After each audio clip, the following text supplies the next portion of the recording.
Am I the a-hole for moving out when my parents asked me to pay rent? Subscribe to Satisfying Reddit on YouTube and hit the bell for notifications when videos like this one are posted. Story number 1. I 23 am the oldest of 5 siblings and I am a full-time student.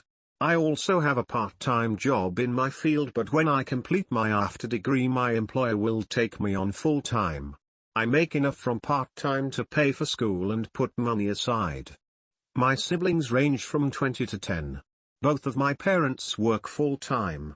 I have taken on a lot of the responsibilities for keeping everything running in the house. I do the grocery shopping, the laundry, as well as making suppers and doing meal prep so everyone has lunches ready to take every day. I also get all my siblings to do their part with regards to household chores. For example, my youngest brother is responsible for feeding and walking the dogs. So I make sure that there is dog food in the storage and poop bags on the leash. My dad works very long hours and my mum works 9 to 5 at a hard job. Over Christmas I had a chance to buy a PS5 for myself, so I did. The rest of my family is still using a shared PS4. I keep mine in my room and I do not share. My parents started fielding complaints from my oldest brother about how I made so much money and I don't share the things I buy for myself. Totally true. So they had a talk with me where they brought this up. I pointed out how much of the household work I did and they said it wasn't fair that I was earning so much money without contributing. They told me how much they expected from me. I pointed out how much of the household work I did and they said it wasn't fair that I was earning so much money without contributing. They told me how much they expected from me. I went to my room and did the math. If I gave them what they wanted I would have about $800 a month left over. If I dropped a couple of classes next semester I could go to almost full-time hours with my employer and it would only be one more year until I graduated with my second degree. But I could afford my own place and I would have way more free time and disposable income. I packed up and moved out. Everything I owned fit in my car.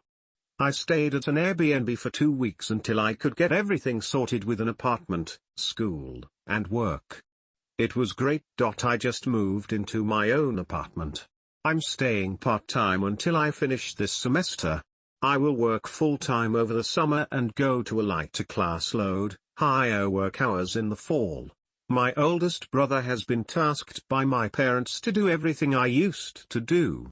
His chores have been split up with the other 3. They are all pissed at me for moving out. My parents are upset that I left them in the lurch. My siblings are mad that they all have more chores. My oldest brother is especially salty because he has no free time to see his girlfriend and she isn't allowed in the house when my parents aren't home. I'm enjoying my free time. I bought myself a plant from IKEA. I feel bad for arsing them all over, but it didn't make sense for me to do all that work and pay rent on top. Am I the a-hole? Tell me what you think in the comments. I will try to respond to everyone. Story number 2. Am I the a-hole for dropping my daughter off at daycare early so her teacher could do her hair? I'm a newly divorced dad of a 3-year-old girl. I have her every other week. My daughter has very curly hair that my ex-wife used to take care of. Now that I'm alone with her half the time, I have to figure it out. I try, but on my weeks her hair was mostly a frizzy, tangled mess.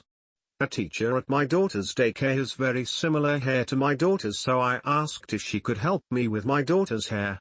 She said she could do my daughter's hair in the mornings if I dropped her off earlier. Drop-off starts at 8. I usually drop her off at 8:45, but her teacher says if I drop her off by 8:20 she'll be able to take care of her hair.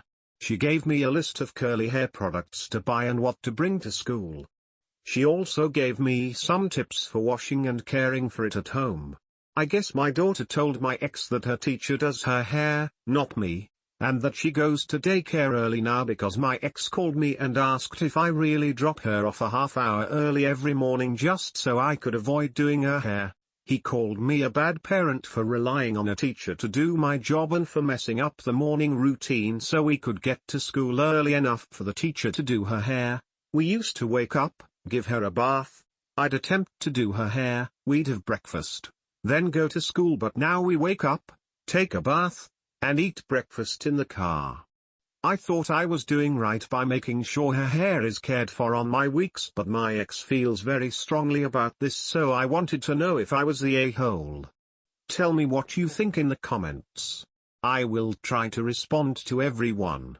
Story number 3. Am I the a-hole for letting my son avoid a special needs child? Myself 43 male and my wife 41 female have lived on our street for years with our 2 boys, James 12 male and Sam 6 male. Every Saturday morning Sam and I have a ritual, he calls them our dude walks. We look for spiders, dig in the mud, and stop at our neighborhood park to play. It's sort of a standing meetup for a bunch of parents in the area. Recently a new family moved in the next block over. The mother mentioned that she had 2 boys too, Kyle 13 male and Aiden 7 male. I told her about the Saturday morning park group in case she wanted to meet some neighbors. When she showed up with Aiden, it was clear he has special needs. The mom was friendly. She sat with all the parents while the kids played. Aiden is an enthusiastic player.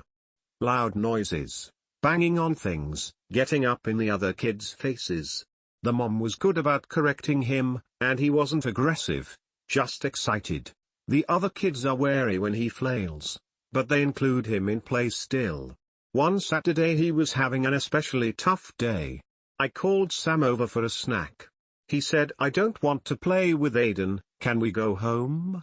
So we left. The next day Aiden's mum came to my door.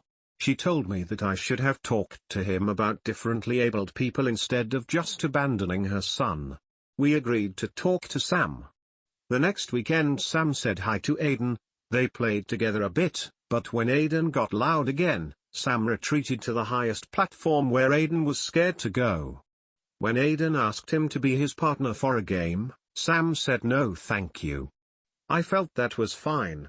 My wife still felt bad, so she invited them over. Aiden had one meltdown, but other than that it went fine.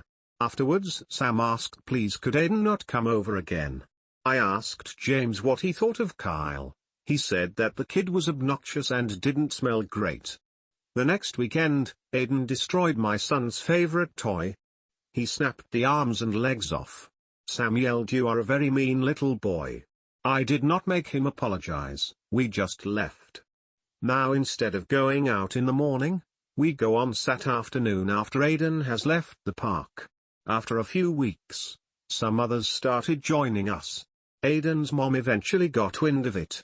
She wrote us a long heartfelt letter. She felt I had not done enough to discourage Sam from ostracizing Aiden and that my pull in the neighborhood was influencing others to avoid her son now too. Sam has tried his best. He's verbalized his need for boundaries from Aiden to us 3 times now. James has also been clear that he doesn't like the brother, Kyle. As long as both of my kids treat them with respect, I'm satisfied. We'll continue to be friendly and be good neighbors if they need a hand, but not play with them. So let me know, am I the a-hole? Tell me what you think in the comments. I will try to respond to everyone. Thanks for watching this episode of Am I the A-hole? Make sure to hit the subscribe button and hit the bell icon to get notifications when I post another episode. Other than that, have a nice day.